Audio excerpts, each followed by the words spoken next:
Fully in NBC kit, and the first thing that happens is these doors are all closed, and you have got lights normally. Unfortunately, they were alive in 1985. I promise you, but unfortunately, they're not now. So what we've got is an airlock, basically, no air in. The air is coming from that vent up there.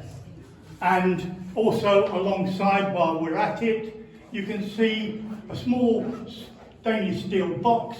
It used to have chemical monitoring. It coming in, cleans the air until it's safe to take off your respirator. You don't take it off until the guy in the control room, who's got the other end of the chemical detector, actually tells you to. So you now remove your respirator. It doesn't mean to say you're clean, but it does mean to say that you can now breathe the air safely. You then ask for permission to actually go on through the decontamination circuit. Close off. Please don't. Not now. All right. Okay, your clothes and your NBC kit suit goes in here. It's also actually an airlock. So you open this, all right, the other end can't be opened.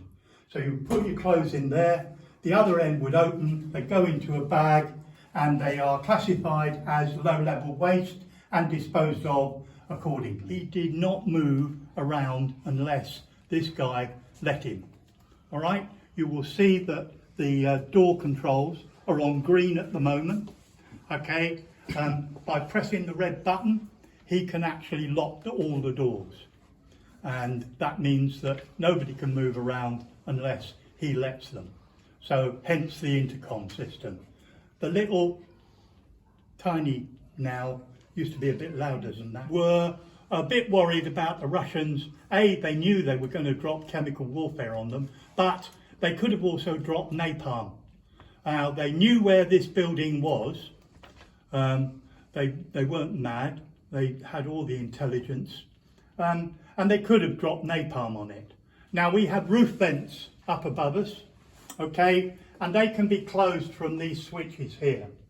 All right, so he can close all the air vents and cut off all the fresh air to the building. Now, obviously, you need something actually to replace it, otherwise, very quickly, base commander is going to be asphyxiated. Very, yes. Very just really big there, please. Like that? Okay. Okay. You alright? Katie. These are your oxygen bottles that we used if napalm was dropped on there. And if you look behind you, you will see the grey tin units there, 5 of them, and they are the gas filters. So the contaminated air will come in, come through the gas filters, and then is pumped under pressure by these 2 units here, and down to wherever the air was needed, i.e. right at the bottom where we came in. Now, everything here was, there were 2 of.